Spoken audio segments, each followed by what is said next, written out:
folks. Some off-screen humor. So, yes, welcome to our virtual town hall, our home. We're inside our house this week because we figured out how to make the live streaming work from our home. So we're happy about that. So I can set up an office here and we'll be together every single hour. So we are actually very lucky because we have a farm, and so we're actually busier than normal because we're trying to do all the work with less help. So it's been the opposite of what most folks are experiencing. So I guess so first of all, thank you for joining us again. And I want to recognize that we begin celebrating Passover this evening, and we're in the middle of Holy Week. It's always nice when those two overlap each other. And as I said, we've been very fortunate because we've been very busy during this time when the COVID lockdown, and so many folks are needing to stay home. So I hope you're finding ways to stay engaged and stay connected and be active and involved in what's going on. I know if you have family around. Oh, I did not introduce my wife, Cindy. I was going to do that and say hello, folks, and welcome to our home. There you go. So, and actually, to be fair, she's the one most people know. Like, I get introduced as Cindy's husband a lot around here. So anyway. That's because we deal very closely with the public and our farm stand, and we can understand all of the challenges that are happening right now for folks who are trying to social distance and to be smart and to keep safe. So I really applaud all the good ideas and pioneer spirit that's going into this for people to keep each other safe. Yeah, when we, I think when we go out, we need to be careful and diligent, but we need to stay calm, but not complacent. So let's make sure that when we do go out, we're being careful and safe. And it's interesting, I only caught a small part of the governor's message this afternoon, but he said they are starting a new promotional program saying, I believe it was, who are you staying home for?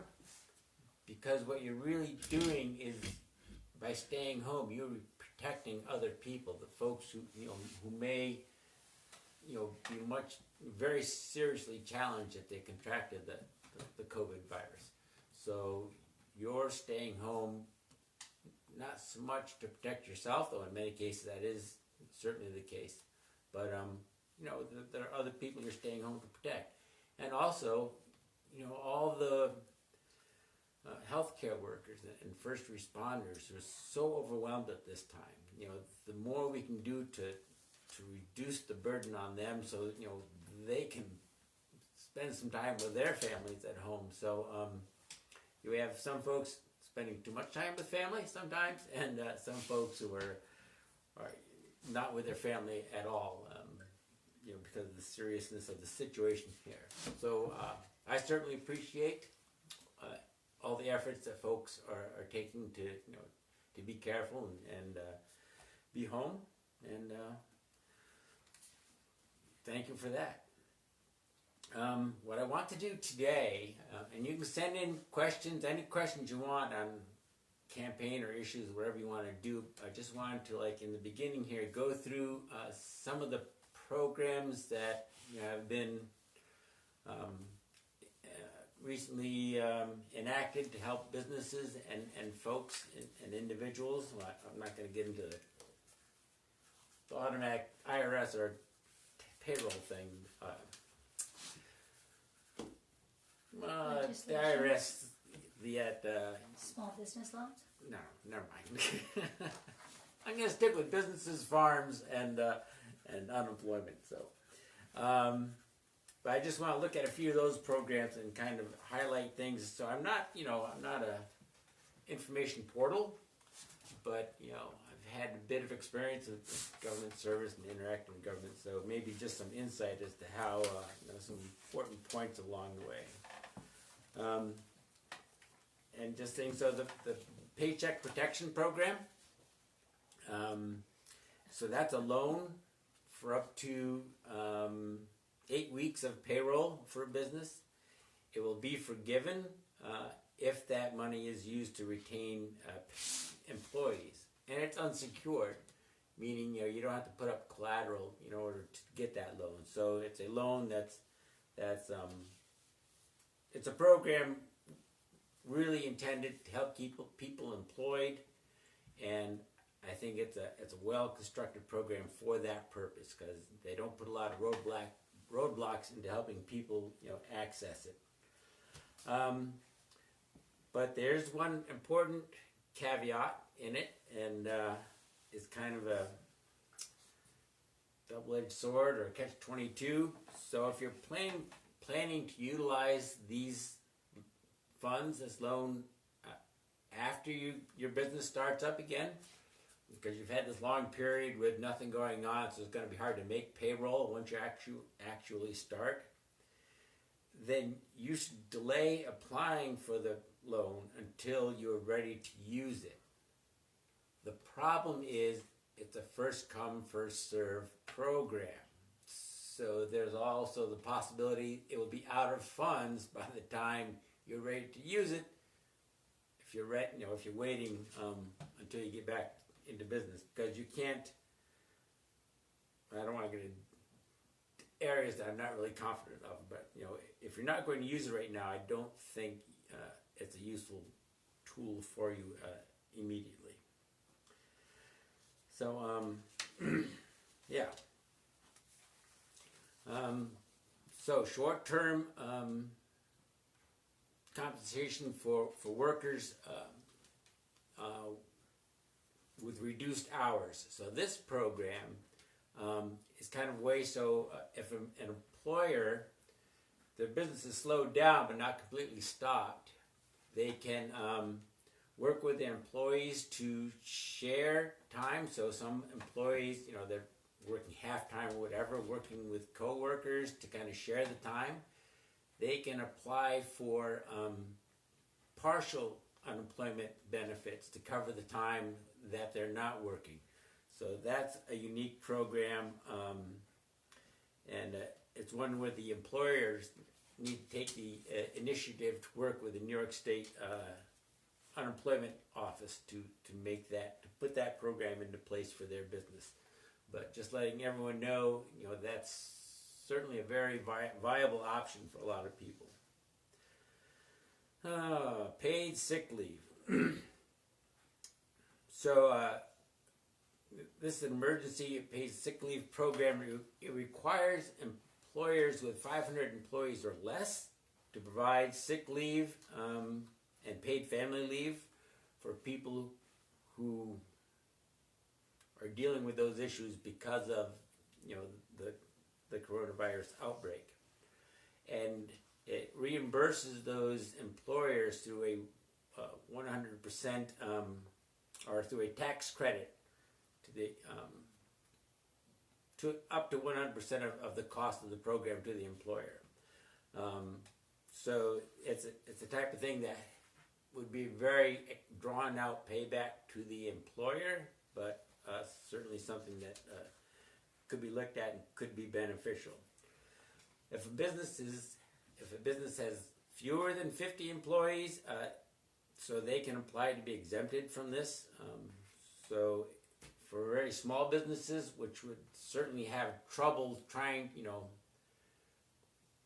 needing to pay that paid family leave and having no resources really to cover that expense to them. So for very small businesses, you can apply for an exemption if you can demonstrate that trying to provide this paid sick leave would basically shut down your business. Any questions? It feels funny, like I'm just talking to a phone. So, so I don't know if anyone's there, if I've put people to sleep already. And if anybody hears a bark our animals won't let us be either, so I'm keeping them at bay. So a couple more general business programs here. Emergency economic injury loan/grant. So these are low interest loans through the Small Business Administration, and they are specifically for companies to deal with expenses that they could have met on their own had it not been for the COVID problem, outbreak, epidemic, and the shutdown. So it's not going to help a company that was faltering beforehand just because of the way the company is running, but if your reduction in operations is due to the whole world shutting down, then you can apply for this loan. The first $10,000 of this particular loan would be converted to a grant. You wouldn't have to pay it back. If that is used for payroll purposes. And what is the name of that grant? So that's it. Emergency Economic Injury Loans Grants. Some call it grant, which is only a small part of it. Okay. So I think it's a loan. I would call it a loan. Right. But and there's so many portals out there with this information that for the federal ones, the best places to go, I think, are to like the senators, Schumer and Gillibrand, or your local congressman, because they've got as much up-to-date information on their website. I'm using Delgado's information for a lot of this. So they have the most up-to-date information on all these programs. And then the New York Governor's Office certainly keeps things up-to-date and everything that's going on there. So one more. So 6 months of Small Business Association, Small Business Agency. I'm not sure what the A stands for. But 6 months of loan payment deferral. So this means, if your business, you can't make your loan payments because you have no business operating right now, you can apply to have 6 months of payments deferred to the end of the loan. So it's not a grant. You're going to have to pay that money eventually, but it's just, it's working with your lenders to, just help you get through this period. You can also be eligible for that. So that's if you have a small business loan, but if you apply for the loan and are eligible for a small business loan, then, this program will also apply to new small business loans. But there are, and so here's the real key factor of all these programs, and having worked for the state and federal government for a number of years, eligibility is always the key catchphrase, that the one part where people keep getting tripped up, because the title always sounds great. I'm going to apply for this because it's going to help me out. But you get into the details, you may have too much equity. You may have too much income in the business for a small number of employees. There's so many different ways that they use to try to measure programs to protect taxpayer money, because state and federal agencies always have a responsibility to be very careful with taxpayer money, but it leads to a lot of rules and just kind of safeguards, making sure that's going to folks that really need it. So that eligibility phrase is always a sticking point, and if you have any sort of a fairly complicated business, you should probably talk to your accountant in doing the applications, just to make sure that everyone is on the same page, or that you understand what's being asked for. I'm not sure the way the programs normally work, when it says first come, first served, but that's for a complete application. You can't just throw in the title page and hold your spot and then take 3 weeks to make the application complete. So you need to make sure you have everything is done correctly up front. So for farms, currently there's not a lot going on. For a while, a lot of farm businesses would not qualify for the Paycheck Protection Program because, again, the way they defined small businesses or other aspects of that. But the SBA recently made some revisions to the way they define that. I'm not going to get into the complications here, but anyway, so farms now do qualify.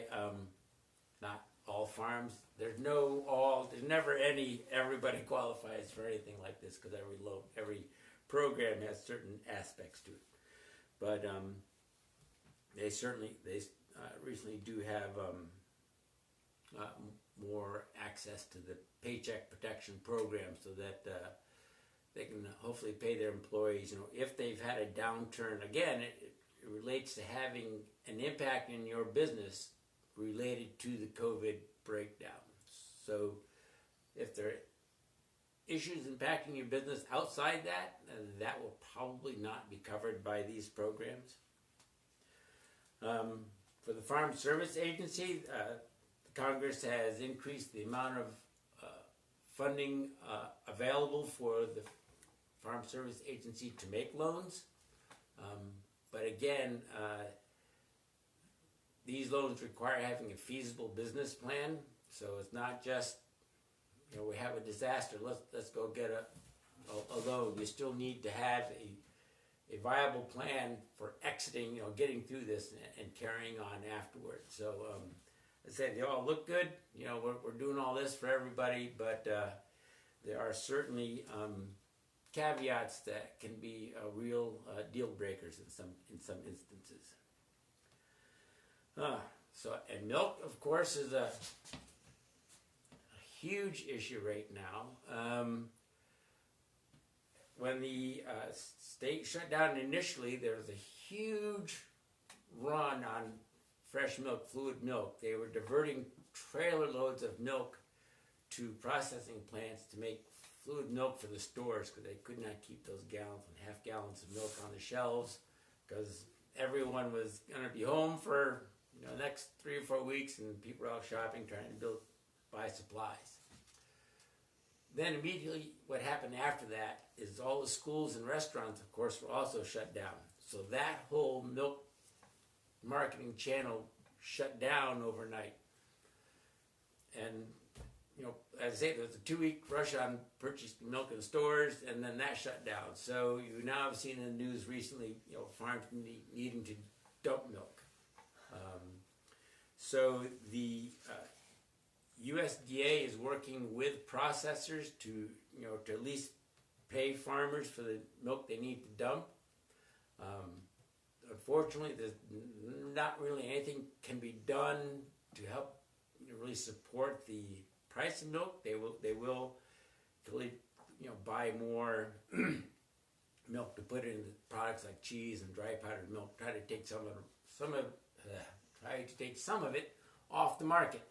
But milk is a very complicated session. We can do a 6-part series on milk pricing maybe someday, but I don't really understand it well enough to do that either. So, but the actual pricing of milk, with the milk marketing orders is very complicated. That's why so many farms have moved toward their own processing their own product and doing direct sales to customers. Can get you out of that whole wholesale market. That's the way we do our vegetables. We were in the wholesale market heavily for many years, and for about 15 years, a large part of our produce went to the wholesale market. And I think over that entire time, the price never went up. We got the same price for a bushel of cucumbers, in the mid-90s as we did in the 2010. So, And of 20 course, years all later. the other expenses go up. So that's why we refocused to doing as much retail as we possibly can. A lot of dairies are focusing on trying to do, bottle their own milk, make ice cream, cheeses, things like that, so that they can sell directly to consumers.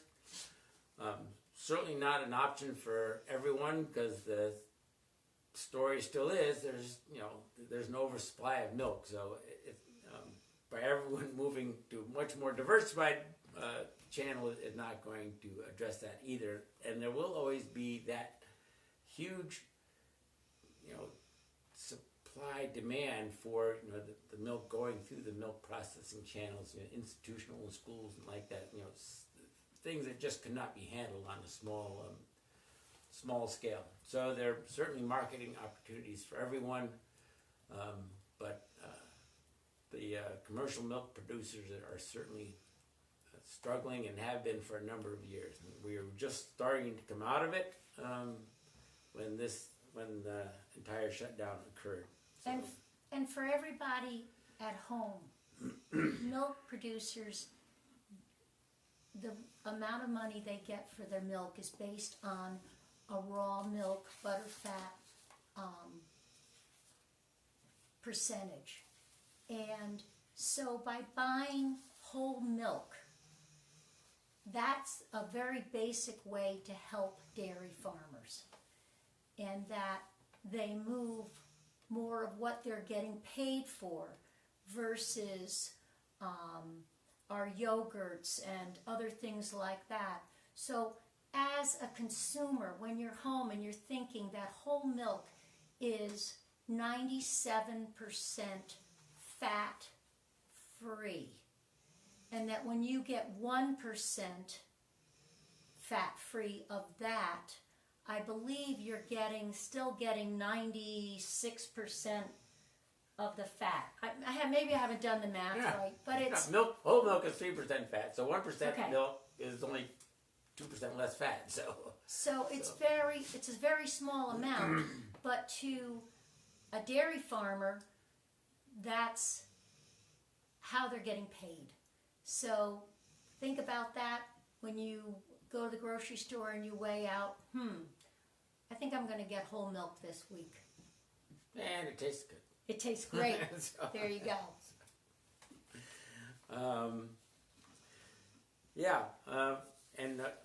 Further for farms on the state level, the budget was passed, but there's still, who knows what the state budget is going to have to encounter over the coming, the coming months and over this next year. So, there's still going to be questions about, how that all is going to play out as we deal with the aftermath of this.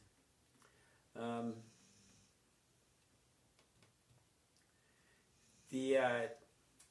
trying to remember what TTB stands for. Alcohol, Tobacco, and Tax Trade Bureau. Those are the folks who regulate distilleries and wine and I think breweries as well.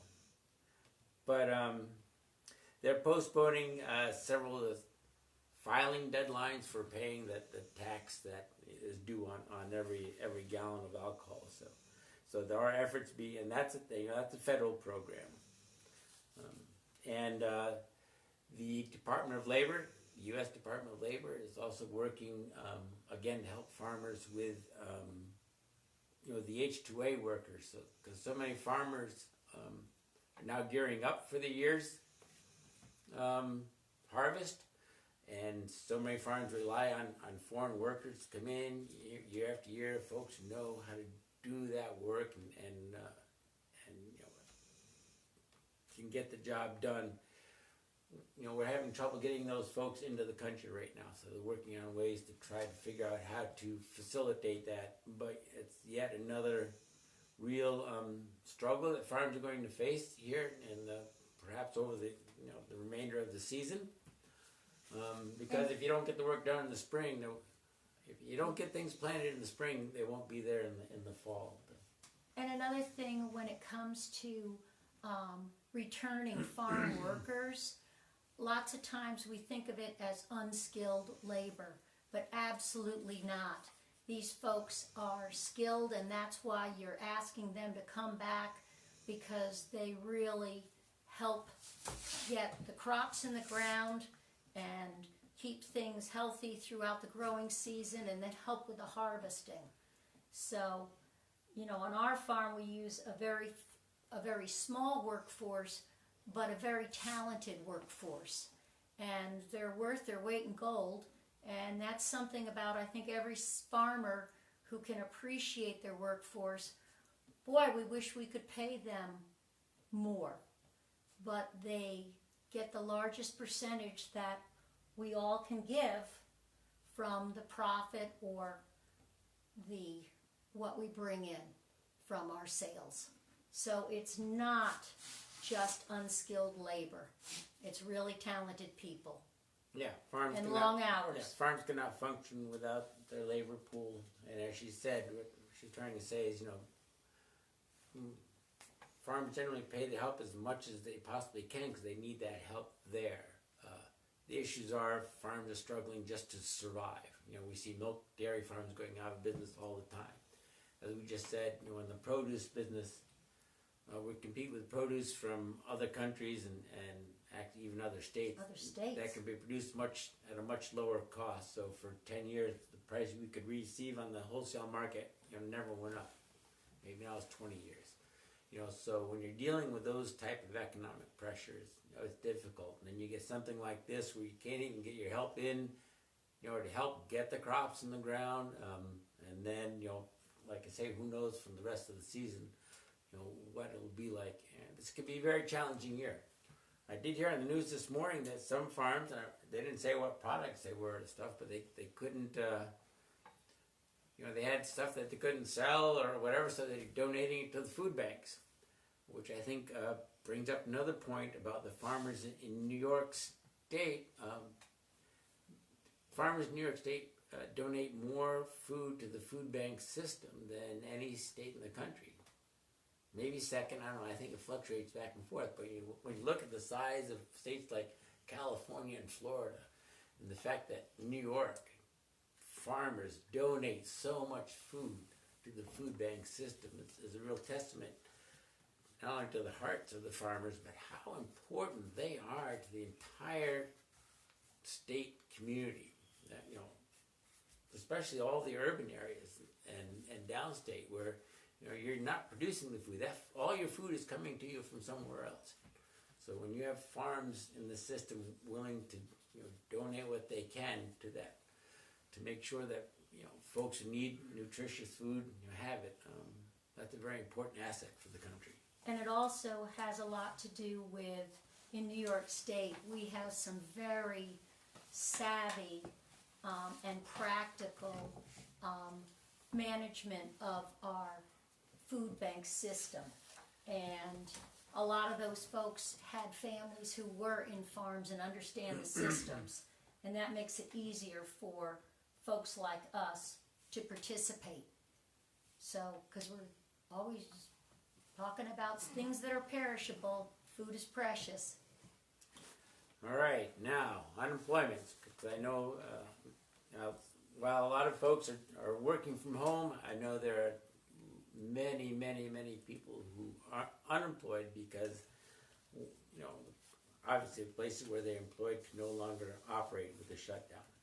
So there have been changes to the unemployment insurance program that should hopefully help people.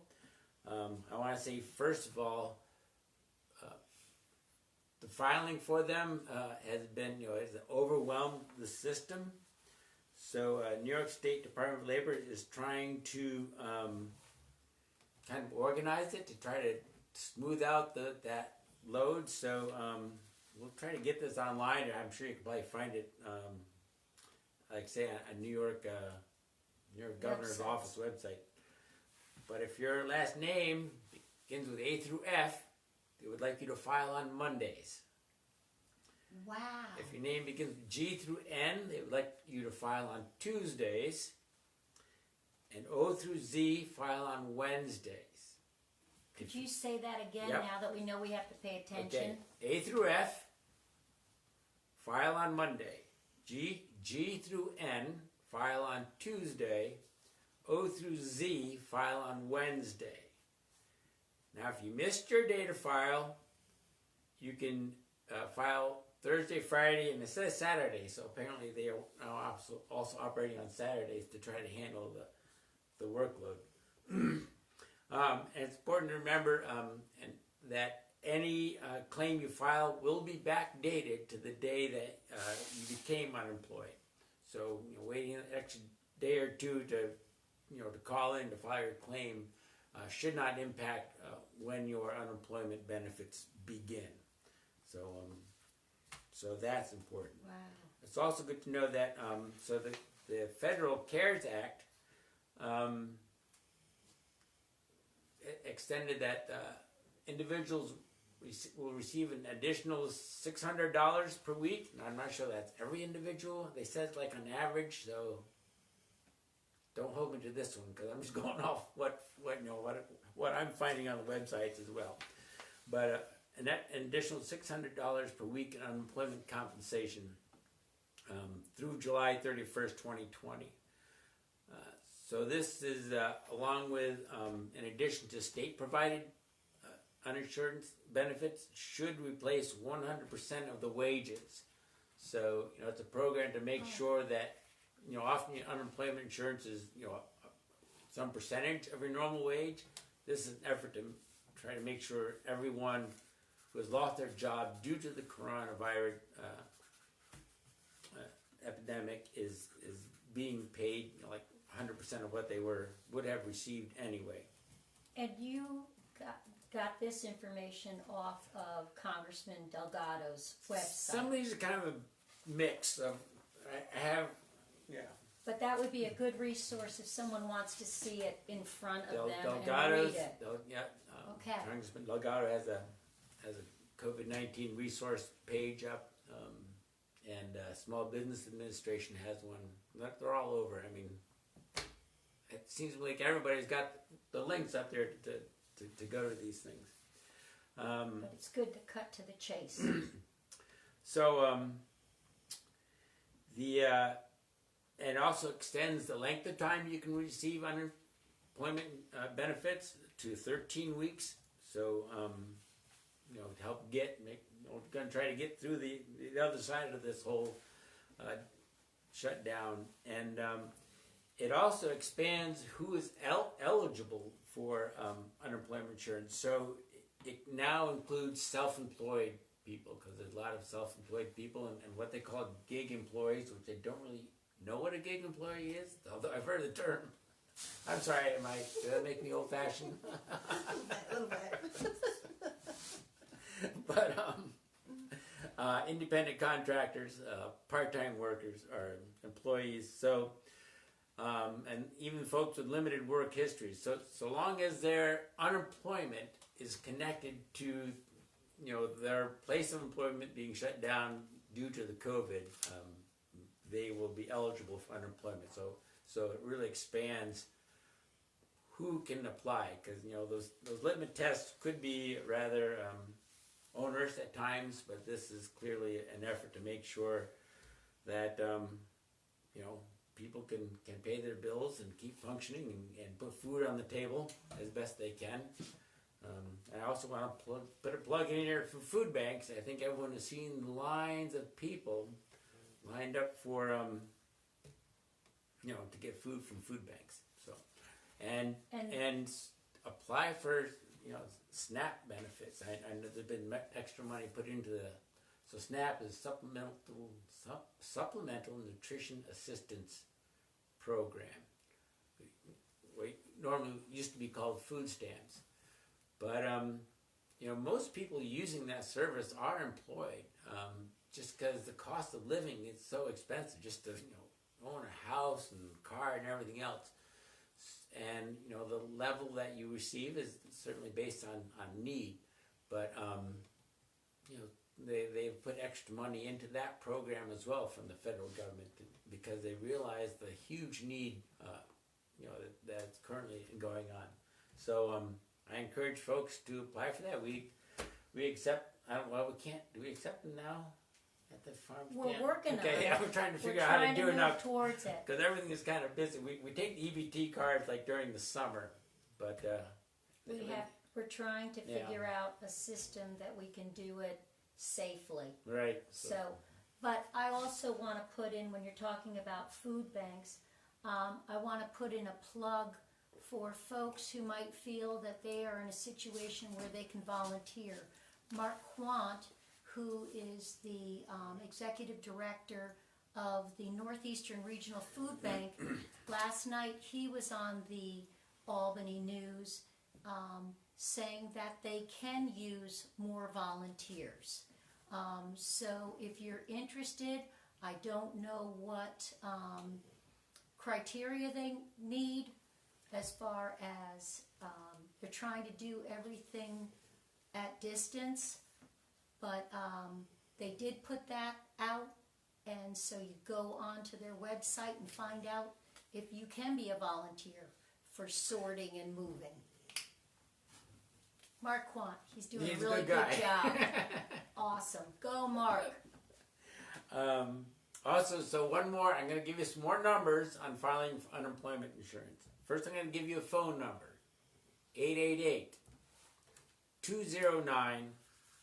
888-209-8124. So 888-209-8124. So these are the hours that you can phone in your telephone filing hours. Monday through Thursday, 8 in the morning to 7:30 p.m. Friday, 8 a.m. to 6 p.m. Saturdays, 7:30 a.m. to 8 p.m. So all day Saturday. Great. So there we go. So another important thing, health insurance or health coverage.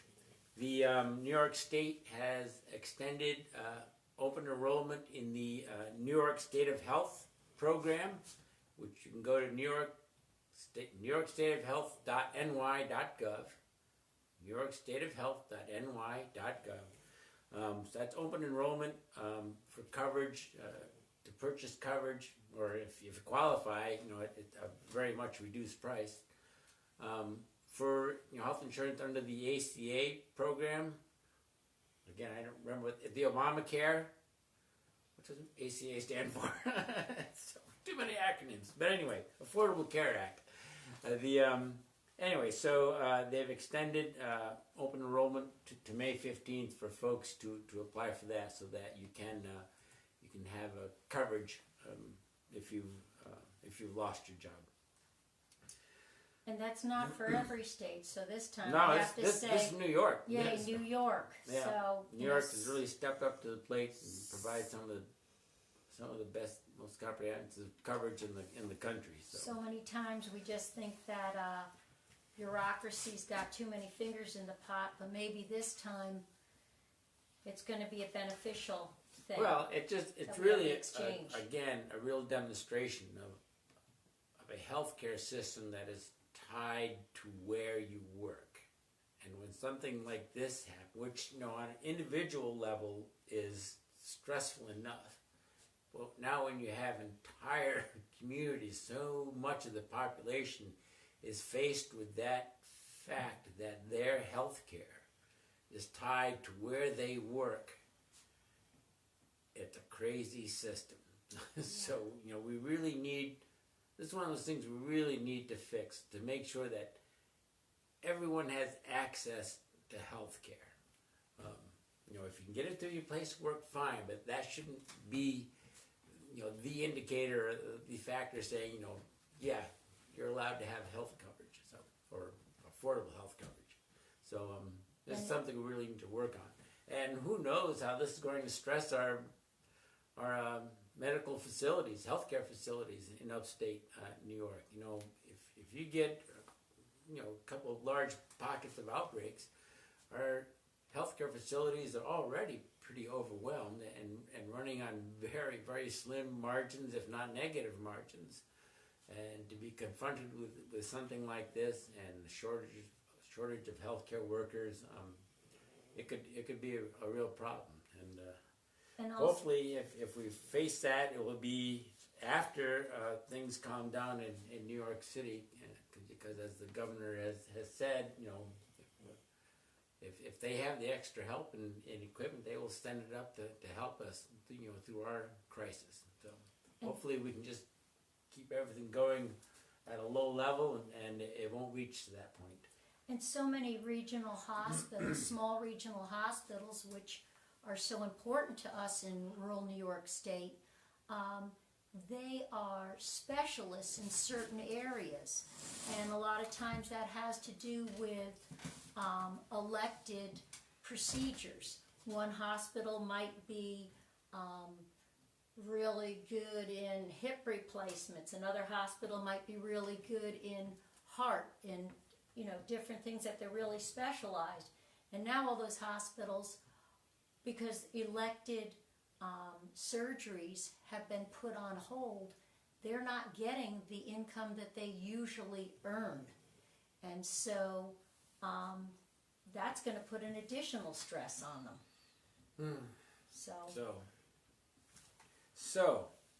But we will get through this. It will not be pretty for a while, but we certainly we've covered from many dire episodes in this country, and we were in fairly solid shape before this occurred. So I think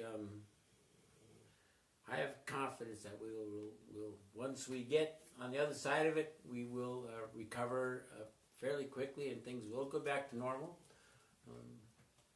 And I like the way that common sense and how we treat each other is, as the commercials would say, is becoming priceless.